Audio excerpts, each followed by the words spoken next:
Hi everybody. Welcome to Out of Character. Sorry about that.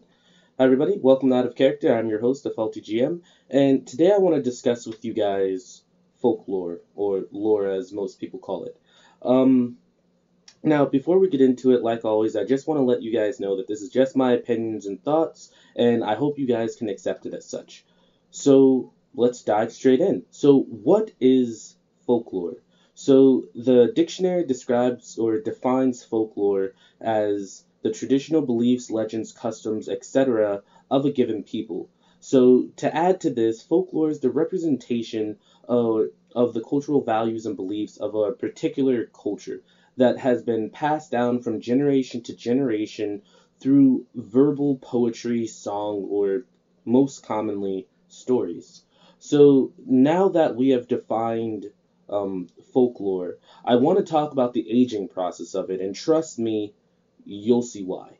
So, folklore has several characteristics that define it as it ages. If you've ever played telephone, then you can understand that because folklore is passed down verbally, it develops multiple variations after each retelling. But unlike telephone, there is more going on than the lack of hearing and misinterpretation. Folklore also has Folklore will also see variations as the culture it represents changes its environment, cultural beliefs and values, or integrates with other cultures. The reason this is important for your folklore, however, is because adding several different variations to any given piece of folklore can add depth as well as represent different beliefs within the same culture. So, for instance, a good example are the Dragonborn in 4th edition. I know nobody likes 4th edition, but this is a really good example. So, the Dragonborn in 4th edition have three different origin stories, each one representing a different variation on their connection to dragons. Um, so the first one is that Dragonborn were created before everyone else, including dragons. The second one is that dragons were created first, but the Dragonborn were created from their god's built blood after their god was killed. And the last is that Dragonborn were created at the same time as dragons. Dragons from greater spirits and Dragonborn from lesser spirits. There's more that goes into that last one, but that's pretty much the basics of it. The first tale represents the belief that Dragonborn are better than everyone. Period. They are made in their god's perfect image, and dragons were made as just war machines during the Dawn War. Um, the second tale represents the belief that Dragonborn and dragons are completely separate. They have absolutely no kinship other than the fact that they were made or formed from the same god. The second one can either be taken as the Dragonborn are lesser than the dragons, since the dragons were crafted by their god's own hands and Dragonborns are just spawns from its blood, or it can be taken that because they are spawns from the god's very blood, Dragonborn are pretty much akin to gods. The last one represents the kinship between Dragonborn and dragons, but also highlights the fact that because dragons are formed from greater spirits and Dragonborn are formed from lesser spirits, that Dragonborn are meant to be ruled and dragons are meant to rule. So, something else to note is that in 4th edition, Dragonborn had this massive empire, this huge, widespread empire, and it only came to destruction because they went to war with the Tieflings, which pretty much fell out into the both of their empires' mutual destruction. Now, all three of these variations on their origin stories pretty much highlights the shift in their beliefs as history progresses. So the Dragonborn originally believed themselves to be perfect, made in their god's image, and meant to rule. Even the second belief that they had, where they were formed from their god's blood, they probably believed in the latter, the former, which is that they're akin to gods. So they are formed from their god's blood, which makes them pretty much gods. But as their empire crumbled, they began to take a more humbled approach to their life. They began to think that maybe they're meant to serve dragons, not rule over them.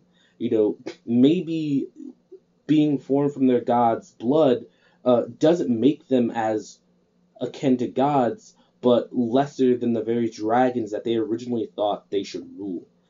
So this is again, this is a really good example, despite what you think of fourth edition, of the way that crafting different variations and showing the way that your piece of lore ages can grant a new level of not just authenticity, but can also highlight the very history, conflicting beliefs, and values of the culture that you're trying to represent in your games. So, finally, here are some tips in the form of questions you should ask yourself when you're trying to create pieces of folklore for your games. So, the first tip is, what is it supposed to represent? Does your piece of folklore represent the beliefs or values of a village, a race, a city, or a town? Or does your piece of folklore represent your culture's change and location or some type of migration? Uh, or does it represent the integration into another culture after your race has been like conquered or something like that? So, tip two is all about what does the variation of this piece of folklore represent, right? So if your original piece represents a belief or a value, what is the opposing belief or values that can also be represented within the same piece, meaning a different variation of the same exact story? um, if your original piece represents a change in location or integration into another culture altogether, what was the original piece? So the piece that you mentioned before must be the result of them migrating to something else. So what is the original tale that they started with? If they went to the Frost Mountains and, winter wolves became the highlight of their stories because they're in the Frost Mountains, what was the original wolf like? Was it a green wolf, a black wolf because they lived in the marshes?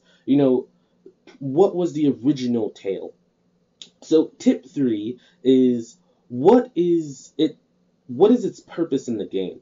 So imagine you're playing Dragon Age or Skyrim or some other RPG, right? And you every time you come across a piece of lore, the game will not allow you to progress unless you read the entire thing. Not only does this slow down the pace of the game, but it also ultimately ruins the fun of the game too. Uh, it's this the same thing can be true when you litter your world with lore and you force it down your player's throat. And the reason for that is people want to you have to maintain a very good control over the pacing of your game. And whenever you have to divulge lore, you're ultimately slowing down the pace of your game to give out information. So you want the information that you give out to be purposeful, right? But you also don't want it to hinder the players if they don't pursue that information. So a good example is, let's say you have a group of players that are in this dungeon, right? And at the entrance of a dungeon is a grand cave painting of a green wolf, right? Now, the players can choose to investigate this or continue to progress. If they pursue the investigation of whatever this thing means, they might find that there's a legend among the wood elves that a green wolf is a forest spirit that protects the dead, and they often paint this kind of thing or carve it into things to protect the dead. It's something they put on burial sites and such like that. Now, from a player's perspective, right, you might also use this as, maybe your character has a huge tattoo on their arm, right? A full sleeve that is a bunch of different tribal things surrounded by a wolf, like this big wolf image. And your character knows that the reason that he has this is because he's an elite fighter among the wood elves. And because he's an elite fighter, he's often alone, and if he ever dies out in the forest alone and no one's ever able to find him, it is believed that this tattoo will summon the spirit of the Green Wolf that will protect and guide his soul to peace. Um, so pretty much, if you're a GM, you want to try to think about how you're going to use pieces of lore in your game to help the PC. So if they don't do it, it doesn't really matter that much, but if they do it, if they do find this piece of lore, it'll help them out. It's not just flavor, it gives a purpose to what they're trying to do. So maybe if they discover this green wolf thing and they find out that it's, some kind of burial site, it'll help them ultimately decipher if there are booby traps in this place, or maybe owl bears typically use wood elven burial sites as dens or something like that. And even if the players don't inquire about the sleeve on your character's arm, the GM might have some other wood elves recognize it, or some other people recognize it, or have it be some kind of plot point that the GM can use and draw on. And that's pretty much it. So I hope this was helpful for you guys. And if not, I hope it was at least interesting. Now, before I close, I do have one or two announcements that I would like to share with you guys. So during Brigade Con this year, I will actually be running a panel from 2 p.m. to 3 p.m. Eastern Standard Time called A Tour Through Sunder. Sunder is a setting that I have been working on for the past 2 or 3 months. It's a really cool thing, and I hope if anybody is interested, then yeah, that's the time, 2 to 3 p.m. And I'm just going to be going through a tour of what I have done, and I'll be sharing with you some world building tips, how I do lore in my game, how I do characters and NPCs and adventure hooks, and I'll just be explaining my process of creating my setting, and maybe it helps some other people create their settings, or maybe it gives you guys good ideas.